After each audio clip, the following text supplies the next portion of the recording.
Buenos días. Buenos días, Edgar. Buenos días a los presentes. Días. La conferencia de hoy, el conversatorio de hoy, tiene por título Análisis in silico del banco de fármacos Dropbank para la búsqueda de posibles compuestos contra SARS-CoV-19. Nuestro expositor de hoy, el doctor Edgar Márquez, estoy seguro que todos lo conocemos, es compañero de trabajo de muchos de nosotros. Es investigador del Grupo de Investigaciones en Química y Biología del Departamento de Química y Biología de la Facultad de Ciencias Exactas en la Universidad del Norte de Barranquilla, Colombia. Es egresado del Departamento de Química de la Universidad de Oriente y realizó su doctorado en Química en el Instituto Venezolano de Investigaciones Científicas, acá mismo en Venezuela. Bueno, ejerció como docente de nuestro departamento de química por 14 años en la Universidad de Oriente. Un pequeño y mucha trayectoria científica también que ha tenido durante sus años de docente en la Universidad de Oriente y ahora como docente en la Universidad del Norte en Barranquilla. Y bueno, sin hablar mucho al respecto, te dejo el escenario al doctor Edgar. Bueno, primero que nada agradecer la iniciativa de la profesora Blanca, la iniciativa del profesor Euclides, agradecer los que se presentaron acá a la EPO. Primero que es un poco sentimientos encontrados, reunirme con ustedes nuevamente, quienes fueron y siguen siendo mis colegas. En el caso del profesor Euclides, con el que hemos adelantado varios trabajos y seguimos trabajando, igual que la profesora Blanca. Bien, como dijo el profesor Euclides, el trabajo, básicamente la traducción en español sería un análisis in silico del banco de fármacos, el Dropbank, para la búsqueda de posibles compuestos activos contra el SARS-CoV-19.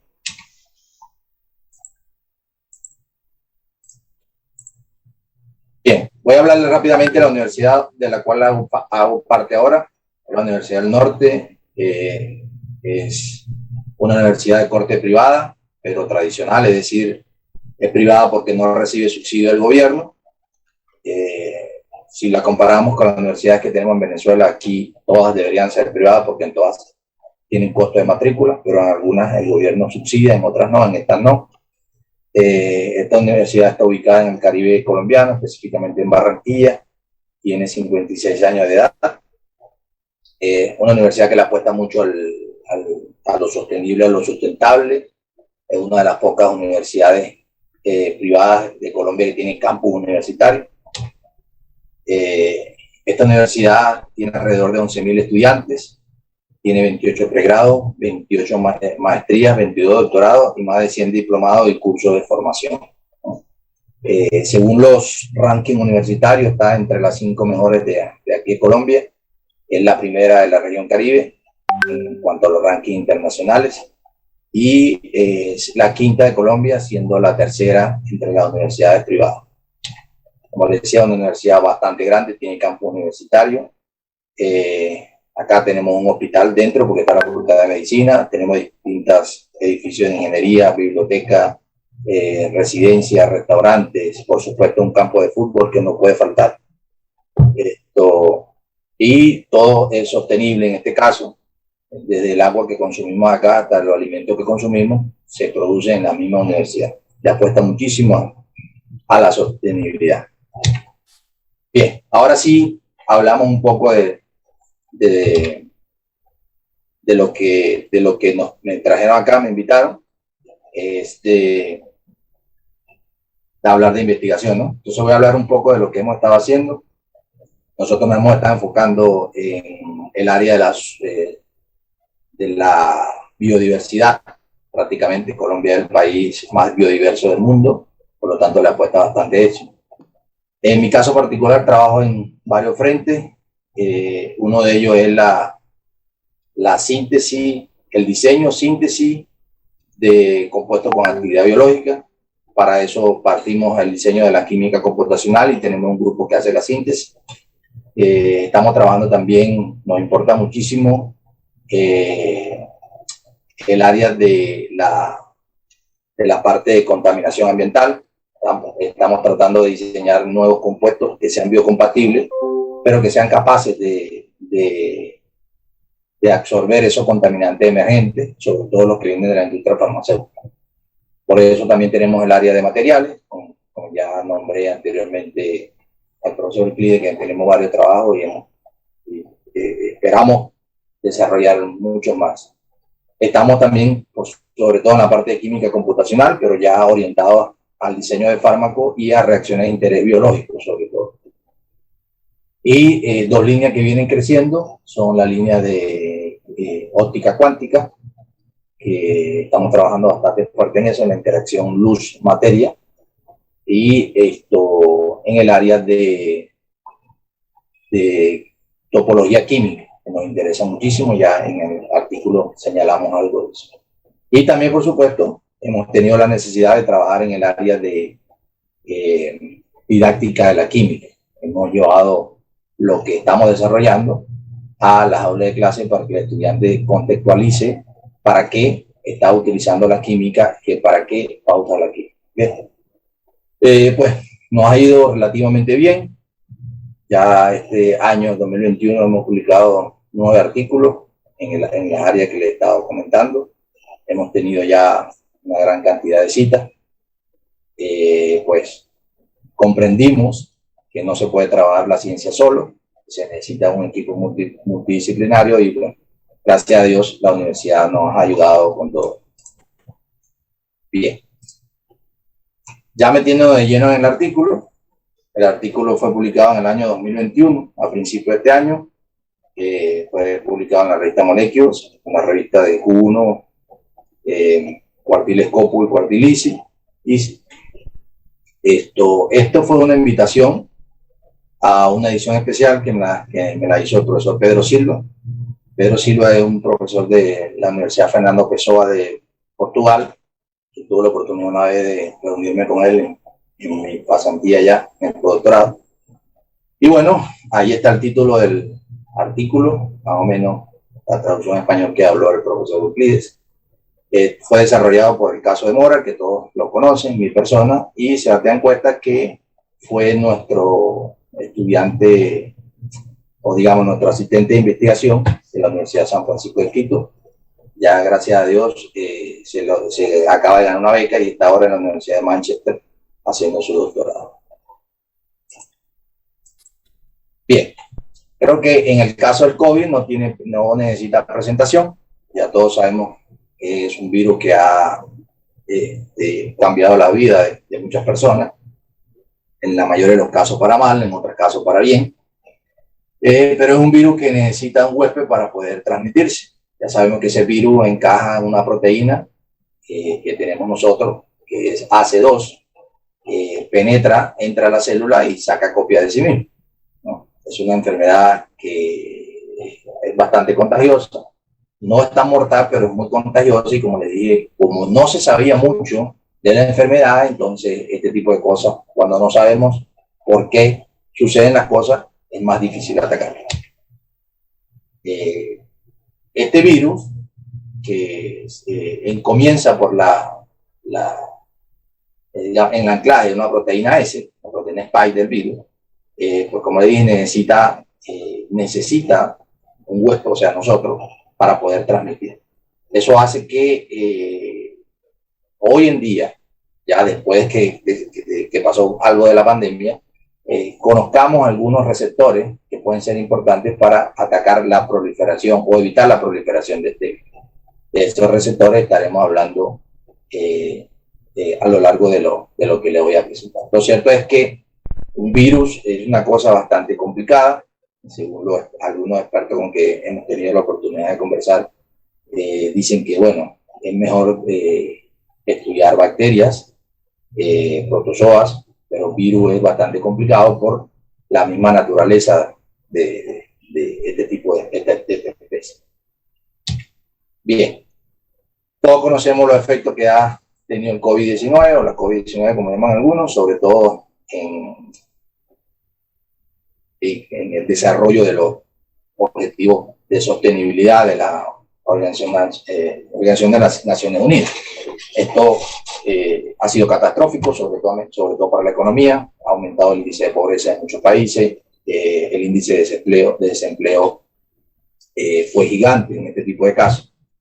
Entonces, nosotros vimos que los países que estaban más o que se prepararon en el lapso de tiempo más rápido, pues fueron superando de a poco la pandemia. Y si no lograron superar la pandemia, pues aprendieron a vivir con la pandemia. Es decir, quedó en evidencia de que este tipo de problemas no lo va a resolver ni los youtubers, ni los dueños de las redes sociales, ni Bad Bunny, ni nada de eso, sino lo va a resolver el científico. Entonces, eso, como decía al principio, para bien o para mal, cambió la percepción de la ONU y hoy pues ya sabemos, creo que todos sabemos que hay muchísimos grants o becas buscando el estudio de virus o de posibles virus a nivel mundial. Desde el punto de vista social, pues es evidente, lo vemos ahora con los que están vacunados, con los que no están vacunados, hay un poco de rechazo hacia los que no están vacunados, los que no están vacunados dicen que los que están vacunados transmiten el virus, etcétera, etcétera. Y este tipo de impacto social han sido muy problemáticos, sobre todo en los países como nosotros, subdesarrollados en vía de desarrollo, o que mostraron al mundo que no tienen un sistema de salud blindado, ¿no? Entonces, eso hace o permite a nosotros los científicos pensar que tenemos que dar soluciones muy rápidas a este tipo de cosas. Es así como nosotros tratamos de darle una solución lo más rápido posible a esto. ¿Cómo se diseña una droga? O sea, hay dos enfoques, o por lo menos dos enfoques tradicionales, que son el diseño de nuevo de drogas. Podemos darle el enfoque basado en la estructura, es decir, si conocemos drogas que ya tienen una acción biológica sobre el virus, cuáles son las características de este tipo de drogas que hacen que sea activo contra una enfermedad. Ahí aparece la predicción de estructura 3D, que es un poco lo que entra en el diseño, la parte del docking molecular y, por supuesto, la dinámica molecular. En este enfoque es necesario conocer las proteínas o los targets para poder desarrollar nuevos compuestos. Y el otro enfoque está basado en el ligando. Si ya sabemos que hay un ligando que tiene una actividad biológica sobre una enfermedad X, podemos determinar cuáles son las propiedades químicas o físico-químicas que hacen que ese compuesto sea activo contra dicha enfermedad. Esto nos conduce a la identificación rápida de compuestos líderes cuya estructura esté asociada a un farmacóforo, siendo el farmacóforo la unidad base que causa la acción, y podemos modificar ese farmacóforo en función de hacer el compuesto más activo o menos citotóxico. Hay otro enfoque que viene creciendo, que es el del método farmacofórico, que pues este método, digamos, está basado en estructuras que ya se conocen y nos permiten dar una identificación de cómo actúa la densidad electrónica o alguna otra característica importante como son la formación de puentes de hidrógeno, interacciones hidrofóbicas, etc. Mediante este conocimiento nosotros podemos acoplar cada uno de ellos y tener una idea más grande y así poder producir nuevos compuestos. En el caso de nosotros, lo que pensamos en su momento fue, bueno, la enfermedad necesita unas soluciones rápidas y lo más rápido es ver si existían algunos compuestos que ya estaban aprobados por la FDA que fuesen activos o se acoplaran al virus. Adiós, profe, gracias por estar acá. Chao, beso. Beso para usted, gracias. Entonces, chao, Chelly. Necesitamos entonces este tipo de compuestos. Si había compuestos que estaban siendo probados contra el virus, buscarlas que fuesen también aprobados por el FDA y buscar qué características tenían que fuesen capaces de inhibir este virus. Esto nos llevaba a un momento de que las primeras dos fases de estudio se saltaban y podíamos tener compuestos que fuesen más grandes. ¿En qué nos basamos? En propiedades pulsar 3D, compuestos aprobados que fuesen aprobados por el FDA, en este caso el docking molecular, molecular docking, y luego llevamos a dinámica. Es decir, de esta manera pudiésemos estar lo suficientemente seguros o tener evidencia que pudiesen presentar al mundo: mira, este compuesto parece que tiene un índice de éxito bastante grande. Bien, ¿cómo aparece la parte de la química computacional acá? Sabemos que el diseño de un compuesto activo es algo bastante complicado, pasa desde la fitoquímica, que quizás es la primera inspiración natural, se toma en juego la parte de biotecnología, pues la parte biológica, la parte de síntesis. Lo que nosotros tratamos es insertar la parte de química computacional y que nos permita filtrar o tener un porcentaje de éxito mayor.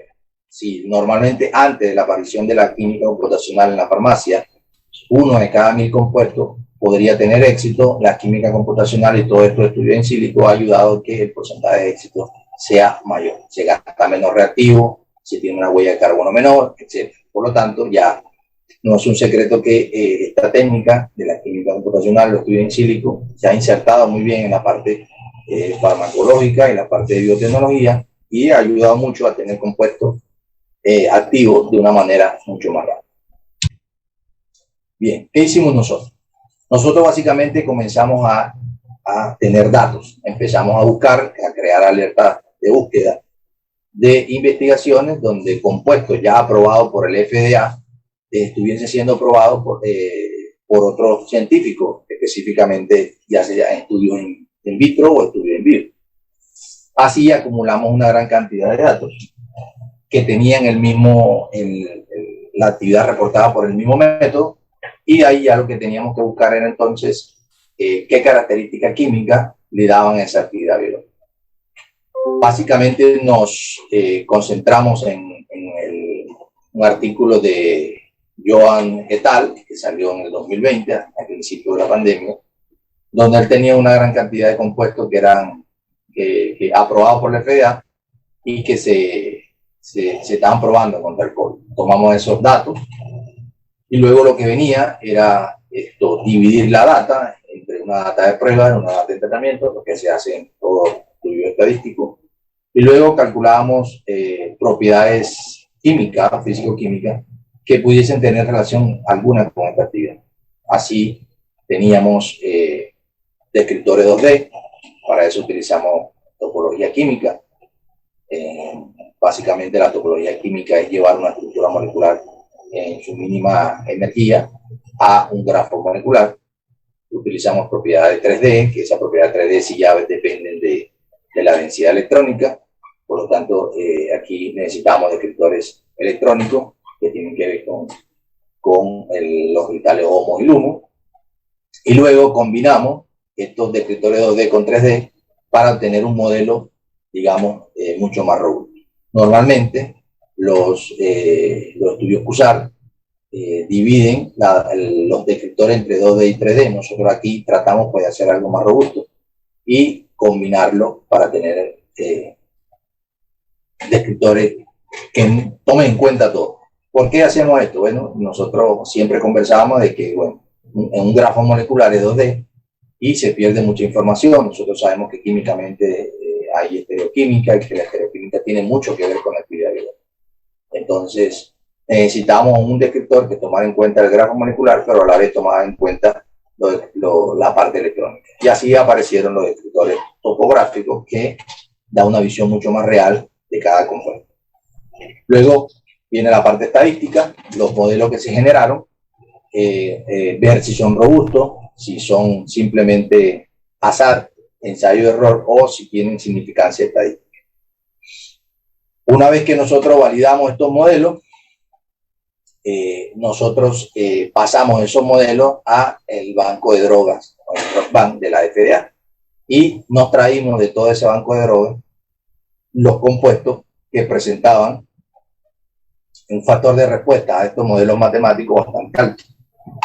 Una vez que tuvimos eso, entonces buscamos un QSAR o un modelo matemático que tenga los atributos suficientes que me puedan describir esa actividad biológica.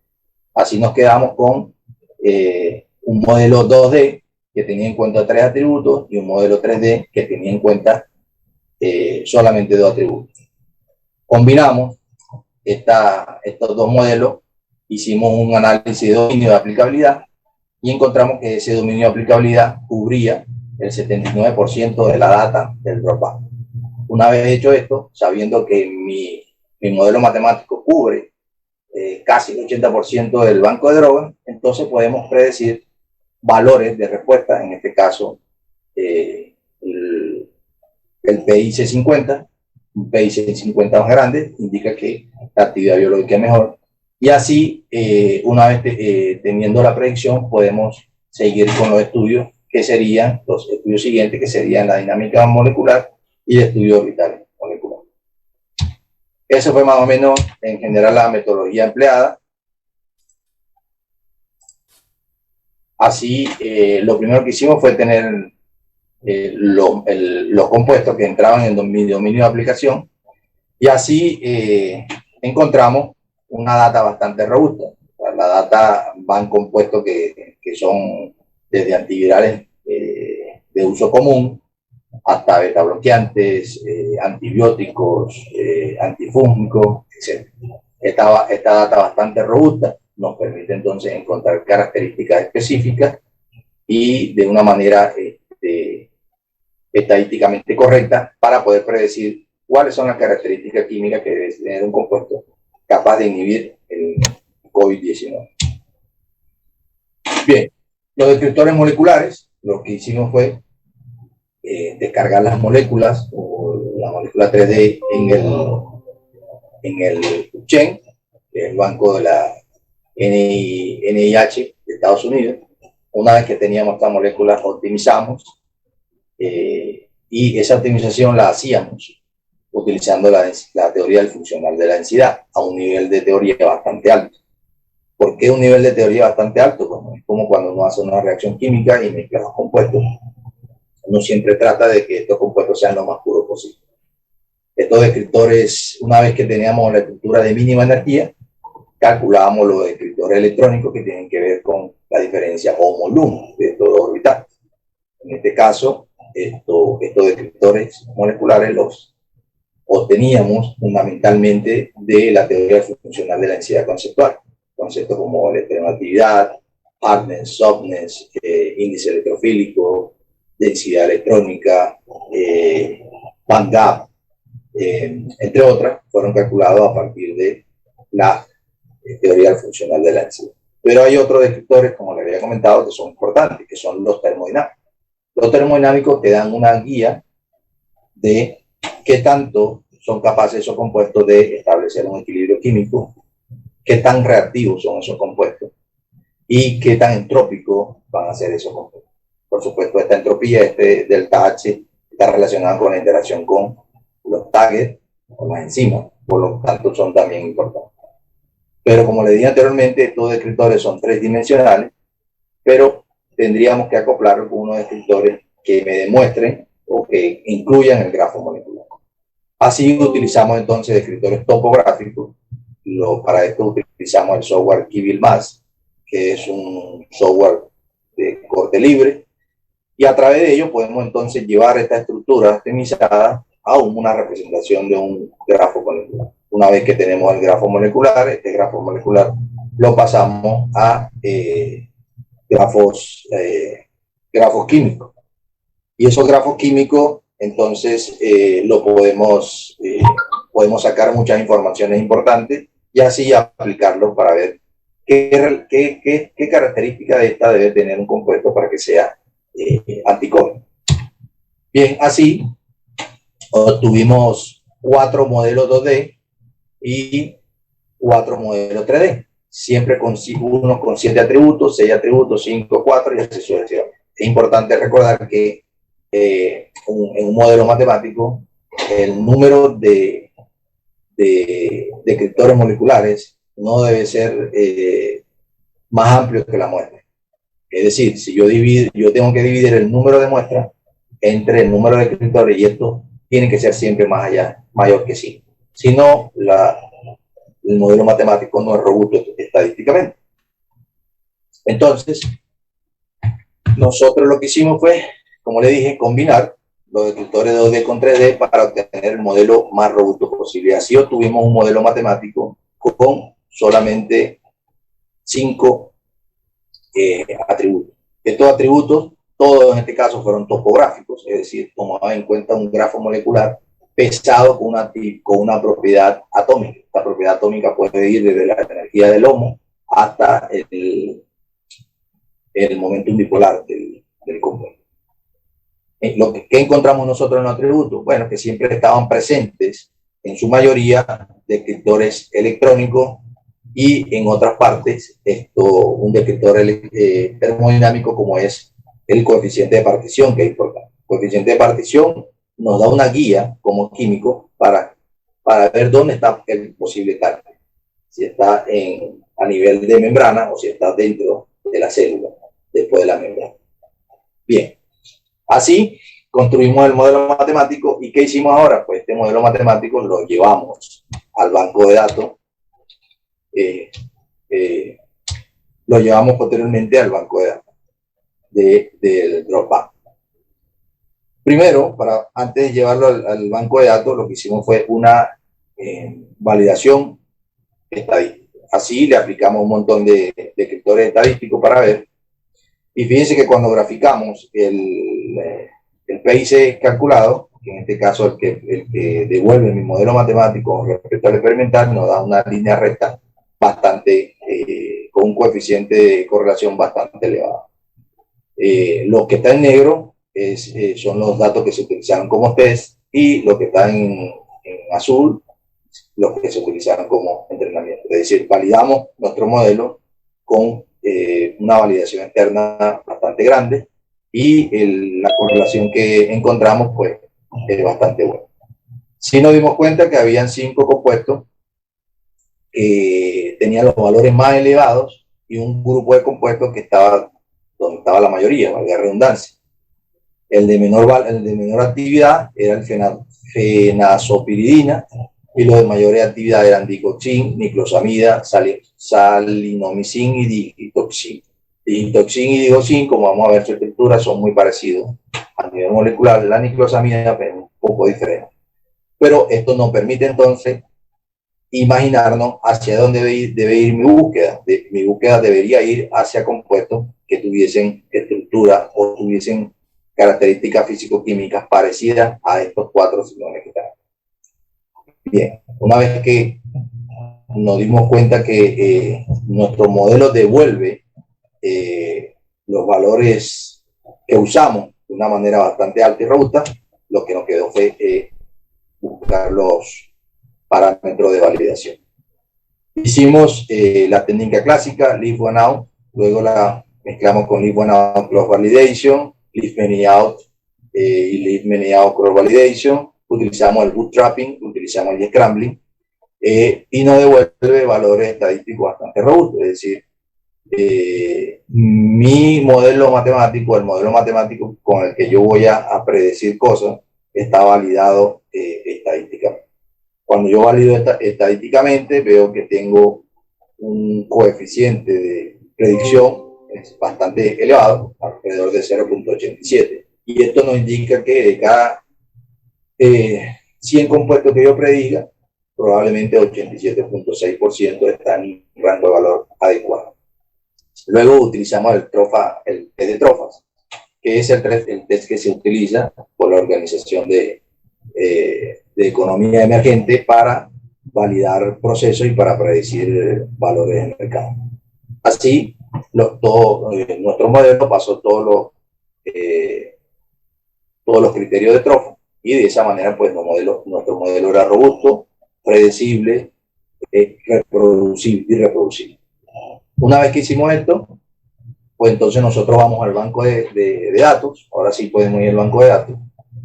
Y en el banco de datos, que en ese momento, cuando accedimos al banco de datos, tenía un total de 2.265 drogas aprobadas, 5.858 drogas en fase experimental, fase 3 y 4, 102 compuestos nutracéuticos, y también utilizamos los que han sido removidos del banco de datos por para no perder ninguna información. Cuando le aplicamos nuestro modelo, un modelo digamos supervisado, Es decir, nosotros aplicamos modelos sobre todo al banco de datos y no extraíamos todo aquello que nos diera un factor de respuesta, es decir, un valor de Y superior a un valor estándar que nosotros colocamos. Ese valor que nosotros colocamos es que nos devolviera con esos atributos y esos descriptores moleculares un valor de PIC 50 que fuese mayor a 5. Eso fue lo que nosotros, con el que fuimos metiéndole la ficha, como quien dice, ¿no? Así, nuestro modelo cubre el 83% de la droga aprobada, el 77% de la droga en estado experimental, 54% de todas las drogas nutracéuticas, o todos los compuestos nutracéuticos en este momento, y 91% de las drogas que retiraron por alguna causa.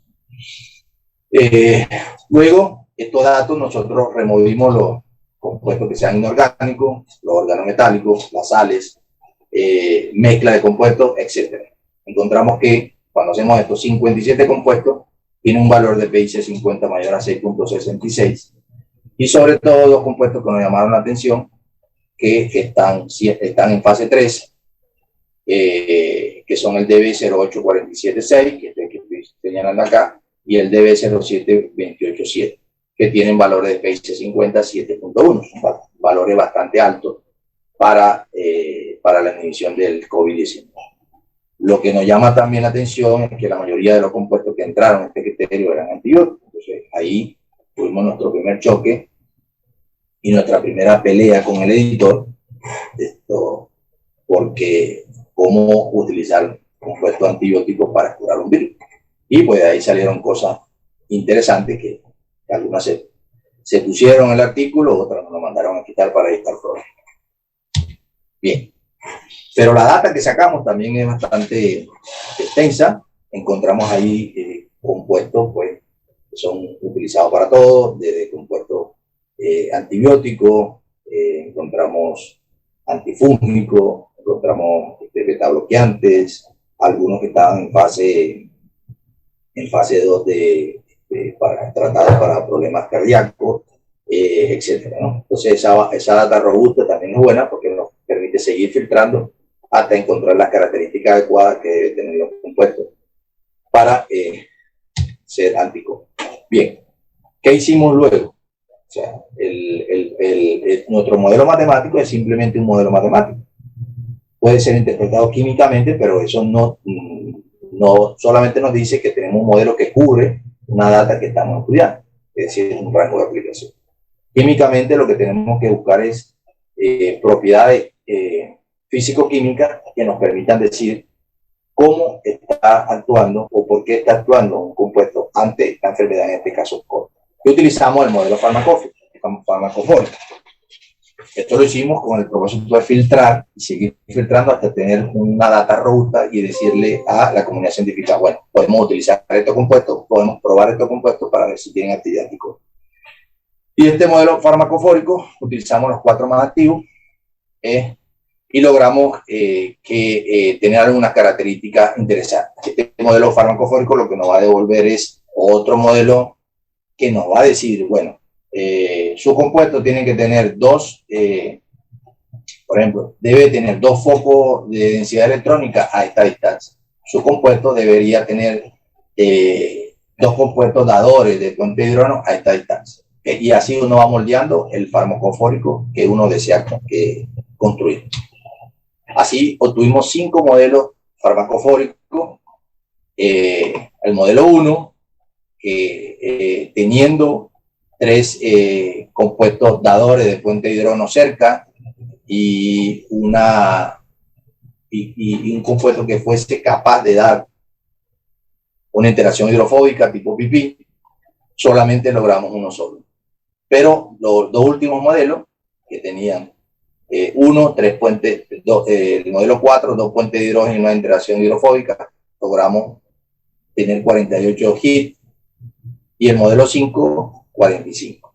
¿Okay? Entonces, en función de estos modelos, volvimos a aplicar el modelo farmacofórico a la data que teníamos para seguir filtrando. Encontramos que en la base de datos del Dropbank, para el modelo 4 encontramos 1, 2, 3, 4, 5, 6 compuestos, y de la data del modelo 5, el último, encontramos 5 compuestos que el modelo farmacofórico predecía que tenía un valor de PIC50 bastante elevado. Es decir, ahora nos vamos a quedar con compuestos, perdón, que tuviesen PIC50 mayores a 6, es decir, fuesen mucho más activos contra la COVID. Y a esto, pues, seguimos estudiando.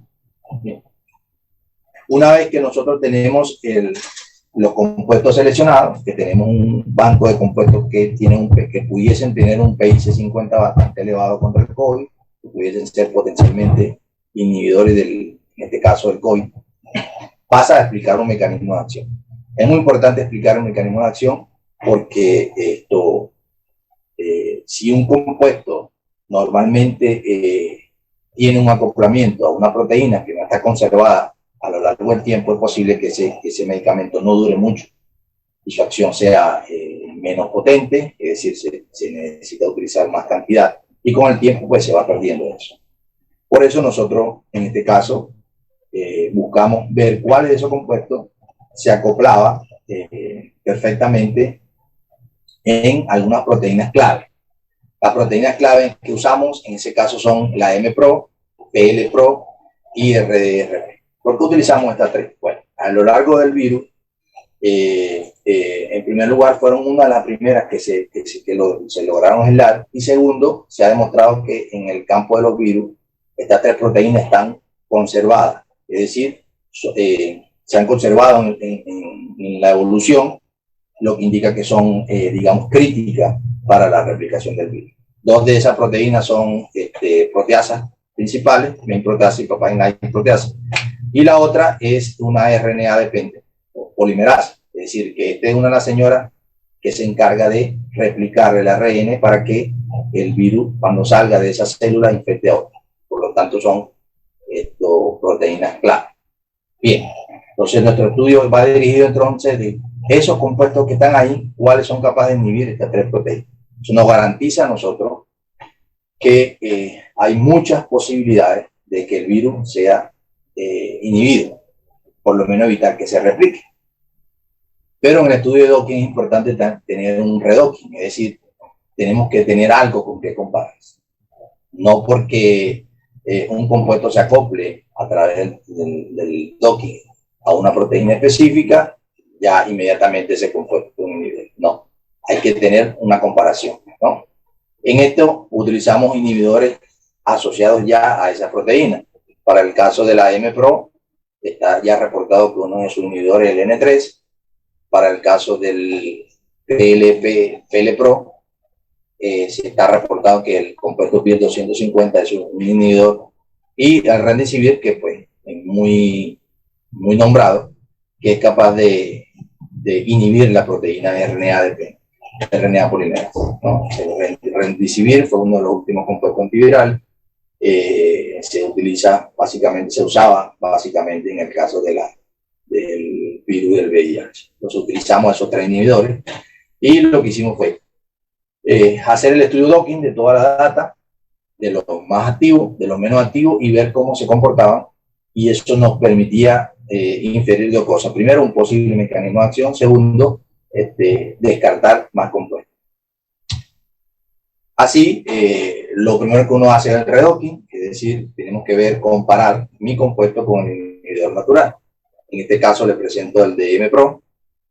Ese son el acoplamiento del MPRO en la proteína. Esto ya es experimental, es decir, nosotros sacamos el cristal con ese compuesto precipitado y verificamos que nuestro estudio docking devuelva el mismo pose y la misma energía. Si no, pues significa que nuestro estudio está errado. Y eso fue lo que hicimos, y sacamos las interacciones clave del inhibidor. Un compuesto que sea candidato a inhibir, pues también tiene que tener esas interacciones clave en su mayoría, y por supuesto tener una energía similar o más negativa que la que tiene ese inhibidor. Esto nos permite inferir entonces que, por ejemplo, el inhibidor N3 tiene una afinidad bastante grande por los receptores de la leucina, o los aminoácidos, los residuos de aminoácidos en ese bolsillo caracterizado por la leucina, ¿no? También hay dos interacciones muy importantes, que luego la verificamos con los cálculos de dinámica, que son la ASN 142 y la glicina 143. En ambos son puentes de hidrógeno bastante fuertes, debido a que la distancia de enlace de interacción son bastante pequeñas, que indica que esa energía es bastante alta en términos de interacción, y por supuesto esto son muy importantes para la inhibición de esa proteína. Pasamos a los tipos de interacciones. Como les decía, cuando hacemos el docking de los más activos y los menos activos, aquí solamente presento algunos. El digoxin tiene interacciones moleculares vía puente de hidrógeno con los aminoácidos críticos.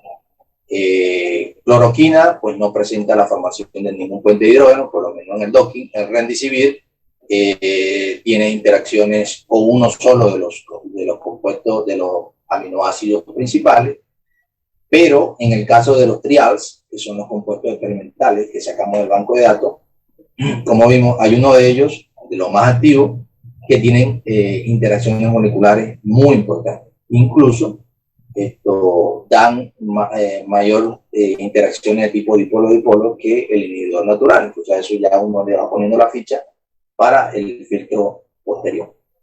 Entonces, el digoxin, que era el más activo, presenta varias interacciones, casi todas de tipo dipolar, pero hay dos puentes de hidrógeno que son claves en este caso. Los valores de la energía van desde menos 9.2 hasta menos 4.7, lo que indica que es una cantidad de una energía o un valor absoluto bastante importante, que nos hace pensar que algunos de estos compuestos pueden estar inhibiendo esta proteína. Hicimos lo mismo para la otra proteína, por ejemplo, para la RL-PRO. Ahí podemos ver el digoxin nuevamente, se acopla en el bolsillo, en el mismo bolsillo de su inhibidor, solo que esta proteína está caracterizada por una cámara. En el caso del digoxin, una parte hidrofóbica, la parte hidrofílica queda fuera de la cámara y la parte más hidrofóbica queda adentro, y se acopla bastante bien con el inhibidor natural o reportado, que es el virus. En este caso, pues, digoxin una vez más presenta, a pesar de que parte de su estructura más hidrofóbica queda fuera de la cámara, da muchas interacciones de tipo dipolar, la mayoría puente de hidrógeno. La cloroquina, una vez más, no da ninguna interacción fuerte de tipo puente de hidrógeno con este receptor, y el remdesivir, que es un compuesto que ya sabemos que está en el mercado o va a estar en el mercado, presenta solo 3 tipos de puente de hidrógeno. Una vez más, digoxin, que es el compuesto más activo, tiene mayores interacciones que el resto. Aquí están los trials. En este caso, la proteína, una vez más, el compuesto de B2438 tiene, y para esta proteína 2213, tiene interacciones bastante importantes tipo puente de hidrógeno con esta proteína. Y por último, el DRP, que esta proteína también es clave, porque es la que saca la copia del ARN. Vemos que el digoxin tiene muchísimas interacciones, casi todas ellas bipolares, y en esta proteína sí hay un acoplamiento casi exacto de todos los compuestos que se hicieron el trials con el ligando natural. Es decir, interacciona todo con el sitio activo, lo que indica que esta proteína, pues, algunos de estos compuestos podría ser activos a través de la inhibición de esa proteína.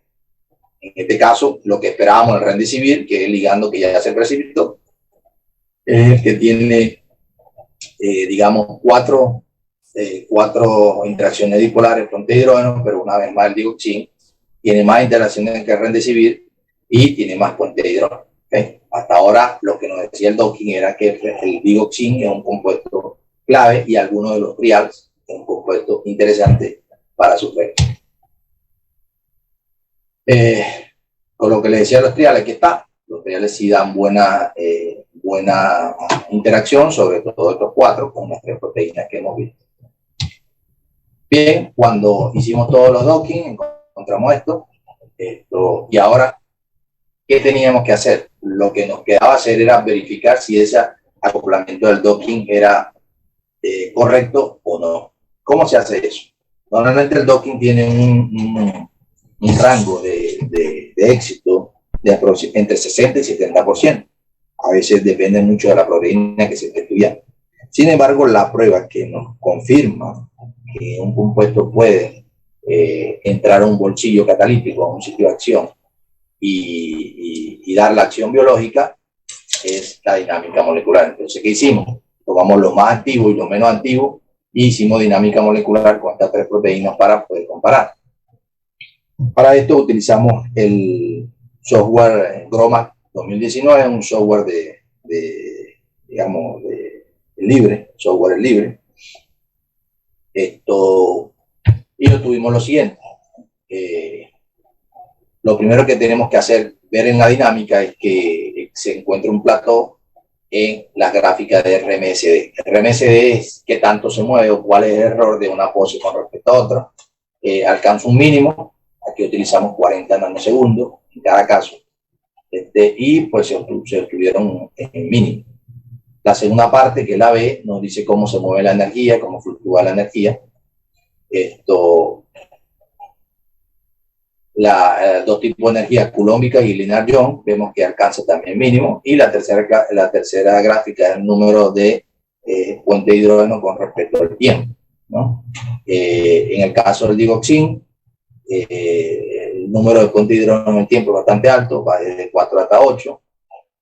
Lo mismo ocurre en la cloroquina, pero el número de puente de hidrógeno es menor. El Remdesivir tiene un máximo de 6 puentes de hidrógeno y el dronedarone, que es un trial, tiene un máximo de puente de hidrógeno de 3. Esto es clave porque nos indica que el digoxin es un compuesto que parece formar muchos puentes de hidrógeno. Es decir, no solamente logra cumplir con una de las condiciones sine qua non, que es tener la forma del bolsillo catalítico, sino también dar una cantidad de interacciones moleculares fuertes que permiten quedarse ahí en el sitio y inhibir una acción biológica. Esto de la dinámica, por eso le decía, es claves. Pues aquí vemos que la ocupancia tiene mucho que ver con la actividad biológica. Aquí mostramos la ocupancia en la primera proteína MPRO y vemos que la cloroquina, que está en azul, el digoxin, que está en rojo, dronedarone, que está en morado, y Remdesivir, que está en verde. Vemos que en el caso de la cloroquina, aunque tiene una ocupancia más o menos importante, no da interacciones biológicas con los aminoácidos o los residuos aminoácidos importantes. Sin embargo, en este caso el digoxin sí da interacciones moleculares con los aminoácidos importantes, lo que una vez más indica que el digoxin es un compuesto que puede ser clave en la lucha contra el COVID-19.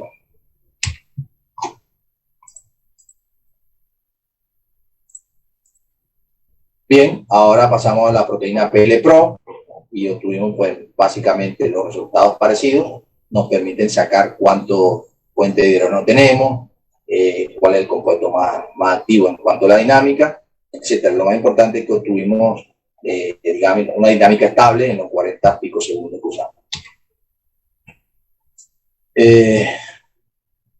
Por último, vamos a la proteína RDPR, la encargada de sacar las copias, y aquí sí obtuvimos resultados mucho más interesantes. Aquí el número de puentes de hidrógeno era mucho mayor,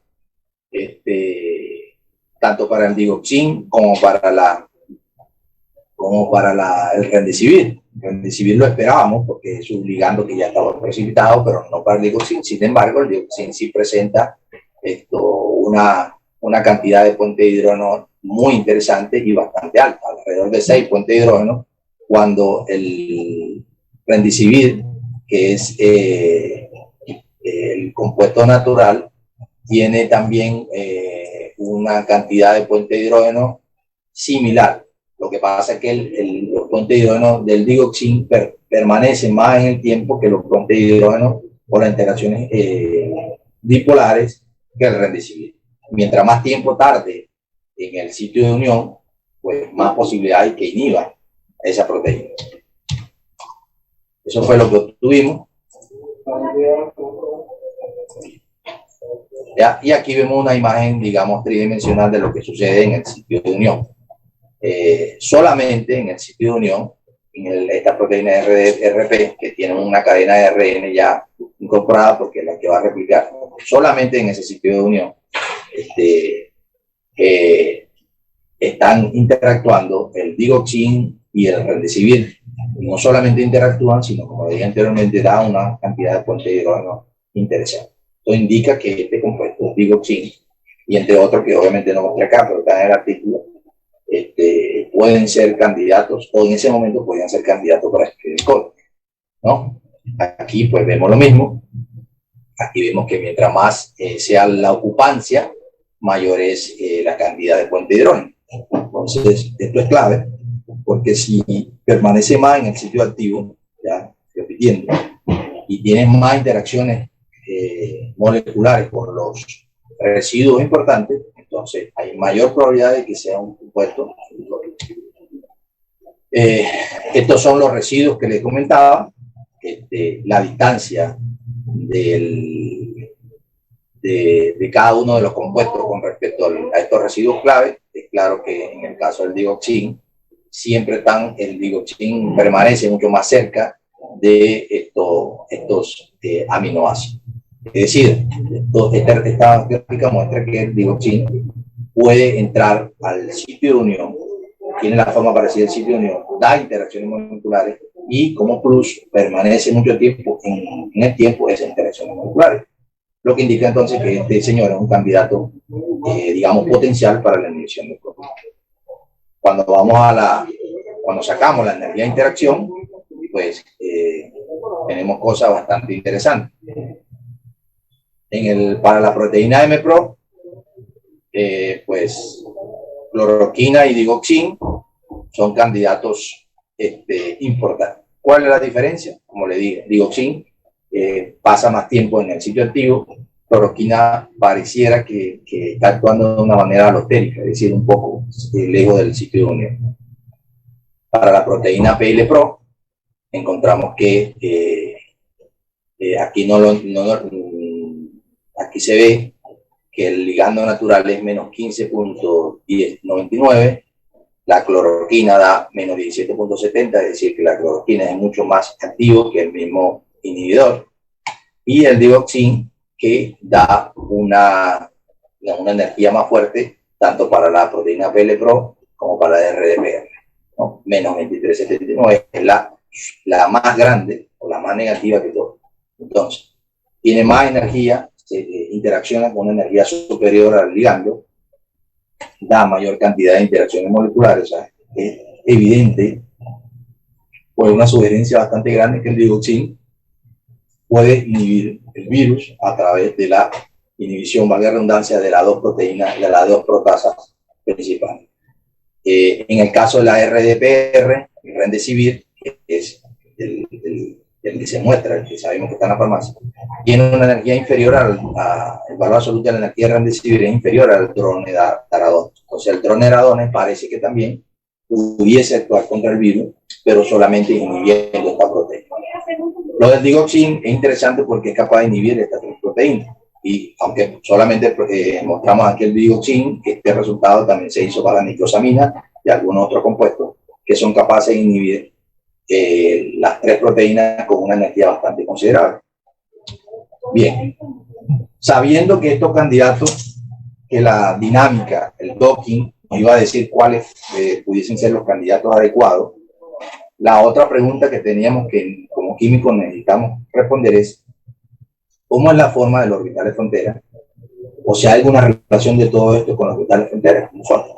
Cuando nosotros empezamos a estudiar los orbitales fronteras de los más activos y los menos activos, encontramos algo interesante. Por ejemplo, el compuesto A, fenazopiridina, si ustedes recuerdan de la primera gráfica que hicimos, la primera, cuando mostraba los valores experimentales con los valores teóricos, he dicho, encontramos que fenazopiridina era el compuesto que tenía menor actividad.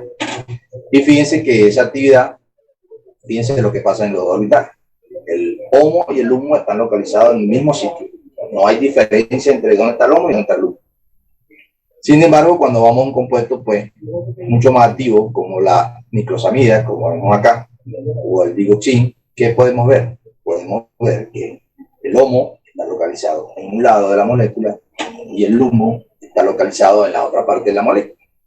Este resultado nos pareció interesante y empezamos a hacer un screening de todos los compuestos que eran más activos. Y casi que siempre se repite. El digitoxin, sucede lo mismo.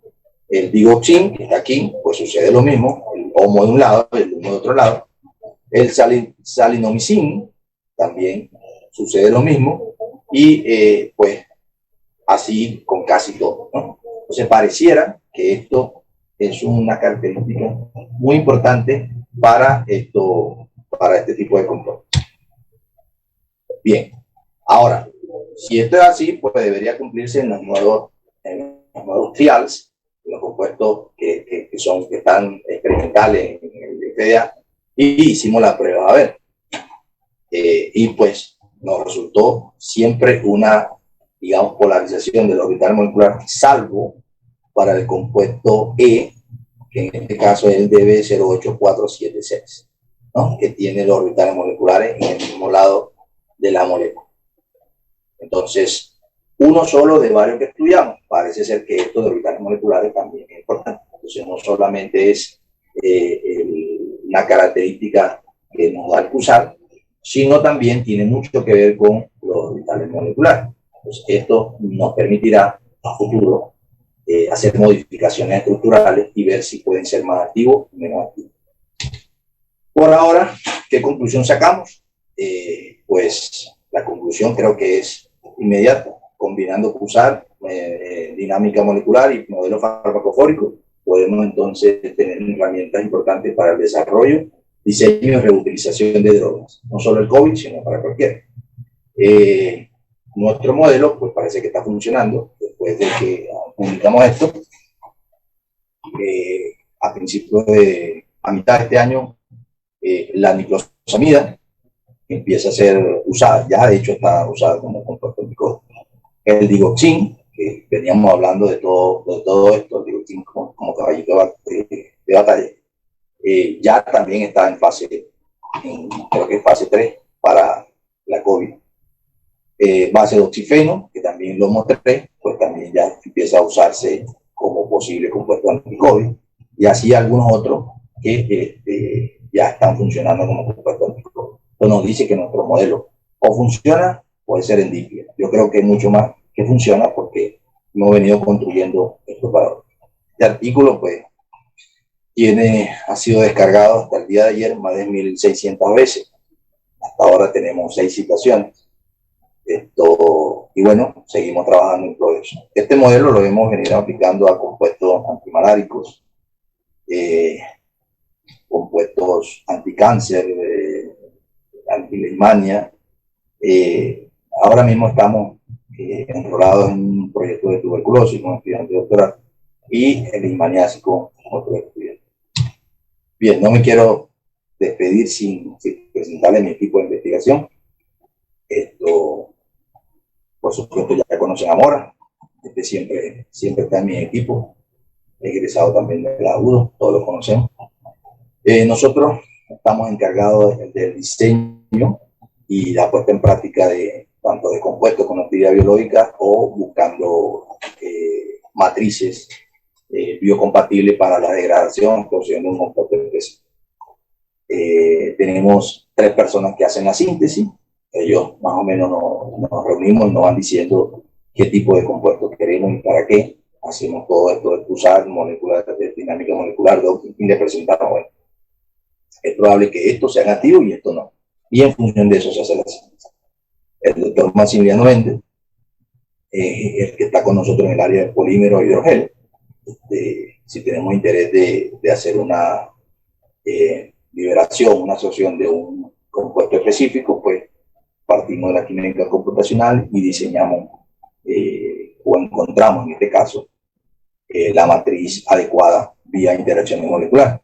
Y bueno, estos peluchitos que están acá son mis estudiantes de doctorado. caso de yeso ya está para discutir. Recientemente un congreso de la American Chemical Society fue en Chile el año pasado, fue galardonado como el mejor trabajo del congreso. Y entonces pues, sé todo, seguimos trabajando en enfermedades emergentes, enfermedades tropicales, y pues lo mismo, bienvenido cualquier tipo de colaboración en el futuro con ustedes. No me queda más sino darle gracias, y si tienen alguna pregunta, pues la escucho, aunque yo creo que no la estoy escuchando a ustedes. Muchas gracias, Edgar. Ahora sí la escucho. Bueno, si tienen alguna pregunta de los participantes, que consulten con el doctor Edgar.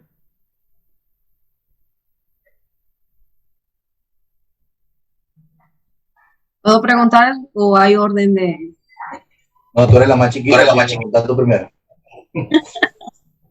Te he extrañado ese humor. Bueno, Edgar, primero felicitarte. Está de más decirte que, bueno, orgullosa de ver cómo la UDO brilla a través de ustedes. Y a ver de nosotros, tú también estás. Ah, bueno, a Materano metiendo la cabeza. Es Materano, ¿no? Sí, creo que sí. La profe Blanca siempre pone fotos de él. Bueno, como te decía, primero felicitarte, me parece súper interesante tu trabajo, como siempre, los trabajos que ustedes realizan siempre llegan lejos y son de alta envergadura. Así que por ese lado, bueno, como te digo, súper orgullosa de esos alcances que están teniendo. Ojalá y, como dice la profesora Idelva, que sigan los éxitos. Gracias. Por otro lado, o sea, tengo unas preguntas tal vez un poco triviales, pero que son dudas que se me presentan. Acá en Sudamérica se está utilizando todavía la ivermectina. No la ivermectina de veterinaria, de uso veterinario. Te lo digo porque una de las clases que yo doy acá son de bioquímica para médicos veterinarios. Y ellos hicieron, o sea, aquí se hizo como una especie de, digamos, de protesta por el uso, porque la gente estaba utilizando el uso de la ivermectina veterinaria contra el COVID. Pero luego, a raíz de esa protesta o de esa puesta de nota científica aquí en Ecuador, empezaron a utilizar ivermectina, pero la de uso humano, no la de uso veterinario. Pero de igual manera se utiliza en Perú, se utiliza en Bolivia, creo que en Venezuela también, en Colombia se estaba utilizando, en el sur de Colombia. Entonces no sé si sea porque no estaba en la FDA, que no lo incluiste en tu estudio, o por alguna razón más específica. Y bueno, esa es mi primera pregunta. Y la otra pregunta es, vi que trabajaste con la cloroquina, que esa sí tuvo, digamos, algo de efecto, algo de resultados positivos, aunque no igual que los compuestos experimentales que estabas utilizando. Sin embargo, también leí en 2 artículos, creo, que la hidroxicloroquina estaba presentando mayor efectividad, y justamente porque la hidroxicloroquina mejora el OP, mejora el número de puentes de hidrógeno, o sea, mejora una cierta cantidad de características que farmacológicamente son beneficiosas para la interacción con la proteína. Entonces, esas son mis 2 inquietudes. No sé si tengas alguna información sobre la ivermectina y que me aclares lo de la cloroquina. Sí, bueno, primero agradecerte por tus palabras. Digamos que si hay alguien que vivimos todos, que sufrimos juntos, ¿no? Fuimos tú y yo, ¿no? Desde el primer semestre hacia el último semestre. Y bueno, el orgullo es recíproco de todos. Creo que ahora uno afuera, yo me he dado cuenta que es un tipo con mucha suerte, desde los profesores hasta las personas con que estudiaban. Y bueno, tú eres una de esas que estudió conmigo casi todo, cualquier materia. Entonces, estuve pensando mucho de eso, de lo sortudo que fuimos, de verdad, porque digamos que he estado huyendo de toda esta situación en varias partes del mundo, y siempre digo, Dios mío, qué suerte tuvimos desde los profesores hasta los compañeros. Y bueno, todavía en otras exposiciones que he dado se me sale, no, nosotros en la U tal cosa. Todavía se me sale la palabra en la U. Bien, pasamos a la ivermectina. Nosotros sí hicimos el estudio de ivermectina, pero curiosamente, como nos interesaban estos tres compuestos, estas tres proteínas que evitaban que el virus se replicara, la ivermectina no, es muy grande, no da interacción con eso. Puede ser que la ivermectina tenga acción biológica porque probamos con otras proteínas y sí da mucha información. Sí hay un acoplamiento molecular interesante de la proteína, de la ivermectina con otra proteína. Es decir, no es vía este mecanismo. Pareciera que la ivermectina empieza a tener acción cuando el virus sale a infectar otra célula. Parece que es ahí, pero sí da interacciones interesantes. Encontramos en la dinámica interacciones alrededor de menos 18 kilocalorías por mol, que es un número espectacular. O sea que la ivermectina sí sirve. No es a través de este mecanismo, no bloquea la replicación del virus, cierto, pero seguramente afuera, porque probamos algunas proteínas fuera de la célula, después que se replica, y sí es capaz de bloquear. O sea que la ivermectina sí sirve. Sí. Yo no soy médico, no soy biólogo molecular, pero si la tengo que tomar, la tomo con los ojos cerrados. Y el caso de la cloroquina, bueno, ahí lo vemos. ¿Qué es lo que pasa con la cloroquina? Que, como vimos ahí, no bloquea las tres proteínas, sino solamente dos, y la hace en sitio alostérico, o sea, no en el sitio activo, muy cerquita del sitio alostérico. Cuando nosotros hicimos con la hidroxicloroquina, también bloquea, pero bloquea en menos cantidad que la cloroquina.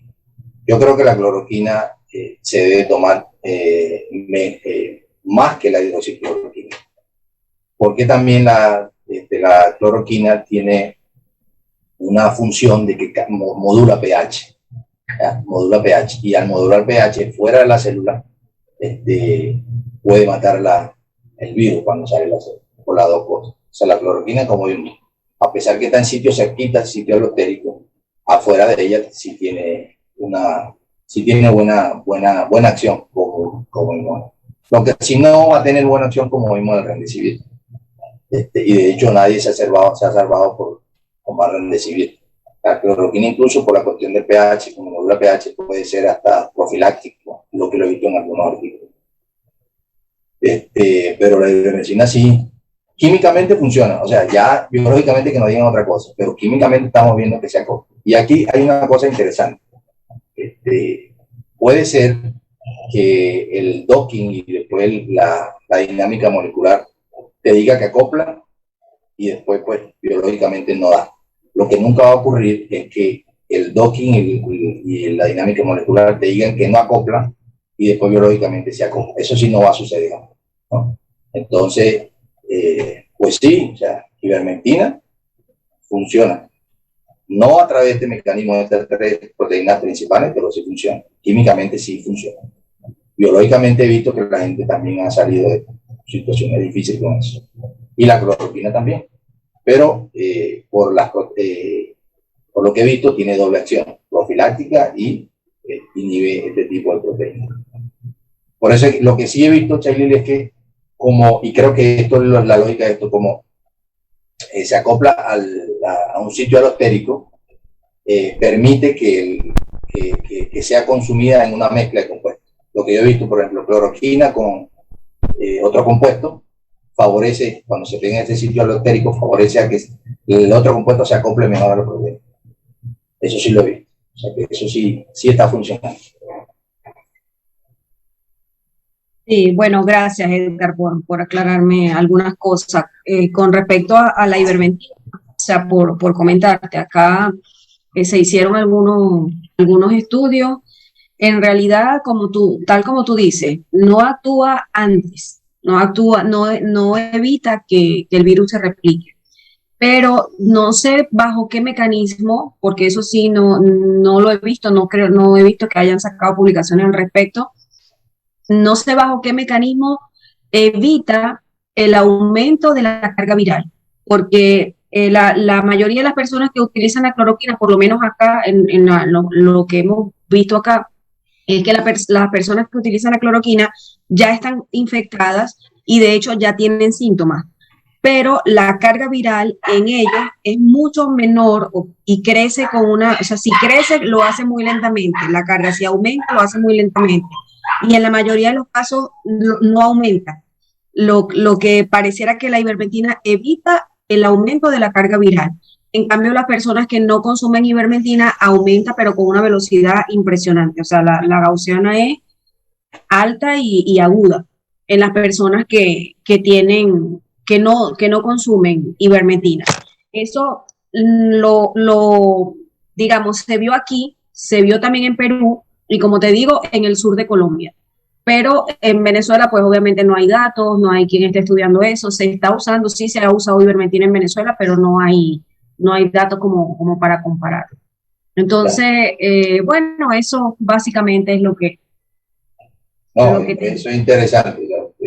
Pareciera que, ok, no bloquea esto, pero sí de alguna manera evita que el virus, una vez que salga de la célula, infecte otra célula. Sí, y Entonces, justamente hace que o sea, disminuye la mortalidad por eso, porque evita que la persona que está infectada llegue a unidad de cuidados intensivos. O sea, esa es la ventaja que tiene el uso de la ivermectina. No es que no vas a sufrir de COVID, como muchas personas erróneamente comenzaron a tomar ivermectina antes de la infección pensando que eso les iba a proteger. No les protege para nada, no les protege, no les evita de la infección. Incluso no les evita ni siquiera de los síntomas, sino lo único que hace es que su carga viral no sea elevada, no sea lo suficientemente alta como para que tengan que acudir a una unidad de cuidados intensivos o los tengan que hospitalizar o algo por el estilo, que es bastante para los países suramericanos, para los subdesarrollados, eso es buenísimo. Pero bueno, básicamente esa es la información que hay hasta ahora. sí. Y por supuesto no utilizar la de los animales porque esa tiene otros efectos secundarios, la ivermectina Claro. de los animales. Además también, Chávez, que tú sabes que aquí hay muchos intereses en juego, ¿no? O sea, cómo queda Pfizer y todo esto, si se termina de probar que la ivermectina sí es buena. Toda la inversión que hicieron se le viene abajo. Imagínate toda la guerra que tienen con el Instituto de la Medalla por la vacuna rusa. Imagínate que uno presente otro tipo de cosas, un compuesto más barato. Es complicado, la cloroquina es muy barata, por ejemplo, aquí 10 pastillas valen menos de aproximadamente $2. 100 pastillas, pero 100 pastillas de cloroquina valen como $2. Entonces imagínate que se use ese medicamento. Es complicado, es evidente que hay otras cosas que no sabemos, que no nos están contando. Bueno, Edgar, muchas gracias. La No, profesora Blanca te gracias hizo a ti. invita por el chat. Ya la había revisado. Si tienes una pregunta por el chat de la doctora Blanca, dice, ¿hacia dónde diriges ahora la continuidad de estos resultados? ¿En cuál fármaco te has centrado y en cuál matriz? Bien. Bueno, anteriormente no teníamos la ayuda del Instituto Nacional de Salud, pero ahora la tenemos. Ya algunos de estos fármacos, ya sabemos que niclosamida, digoxin están actuando pues ya están mostrados. Nosotros nos estamos dirigiendo hacia los triales, hacia los que están en la fase experimental. Hay dos, el DB02747 creo que es, y el otro termina en 66, que pues estamos ya tratando de sintetizarlo aquí en nuestro laboratorio y hacer las pruebas, mandarlo al Instituto Nacional de Salud de Colombia, ¿no? Ellos tienen un convenio con el Instituto Nacional de Salud de Estados Unidos, recién firmado, y lo que queremos es que ellos se lo lleven, lo hagan las pruebas ya, porque aquí no tenemos laboratorio. Usted sabe que trabajar con virus es bastante complicado. Pues lo cierto es que, como le dije, esto ha cambiado muchísimo. Ya estamos recibiendo más apoyo en la ciencia básica y eso nos permite. Pero básicamente estamos trabajando con respecto a la matriz, las matrices de biocompatibilidad. Estamos enfocados en una para hacer fotodegradación, ¿no? Básicamente un material que estamos preparando con los huesos de un pescado que se come aquí y estamos dopando. Ya hemos tenido algunos resultados, ya sé que ahora estamos un poco ocupados, pero bueno, ya esa parte de la caracterización me toca al profesor Euclid, cuando yo creo que la semana pasada fue que le dije que tenía resultados y todavía no se lo enviaron. Eso para fotodegradar compuestos de MNG. Y en cuanto a liberar y absorber, estamos en quitosano, genipin, y estamos haciendo un trabajo que empezamos ya con ácido itacónico.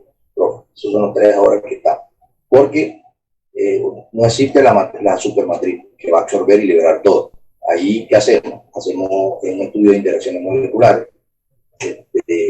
de una matriz. Tenemos una batería de matrices, entonces hacemos interacciones moleculares de un contaminante específico, por ejemplo, antibiótico beta-lactámico, y hacemos interacciones con poliacrilamida, poliácido isotacónico, genipin, quitosano, todo esto, polivinil birrol también tenemos, ya compramos. Entonces nosotros hacemos toda la batería de las interacciones moleculares, y en aquellas que de mejores interacciones moleculares, entonces decimos, bueno, vamos a probar esto. Al principio hicimos 4, vimos que la parte de la química computacional funcionó, y pues ya íbamos desarrollando. O sea, como no somos expertos, tal vez como usted, que bueno, va a absorber nosotros vamos probando computacionalmente y luego vamos al experimento. No, el gozo de pescado es hidroxiapatita. ¿Ves? El gozo de pescado, lo que tiene hidroxiapatita, tiene 2 fases de hidroxiapatita, una es activa, una no. Entonces uno con los experimentos que hace trata de que una fase sobreviva con respecto a otra para hacer material fotocatalítico. Hemos pensado incluso tratar de acoplarlo con un hidrogel a ver cómo se funciona, o meterlo dentro de un hidrogel. Pero el quitosano es ya para liberar o absorber, en este caso, es antibiótico beta-lactámico, o sea, los derivados de penicilina, que funciona bastante bien. Eso es lo que estamos haciendo. Y lo otro, pues la síntesis antituberculosis, que gracias a Dios ahí sí nos da bastante recursos para hacer las cosas que estamos haciendo.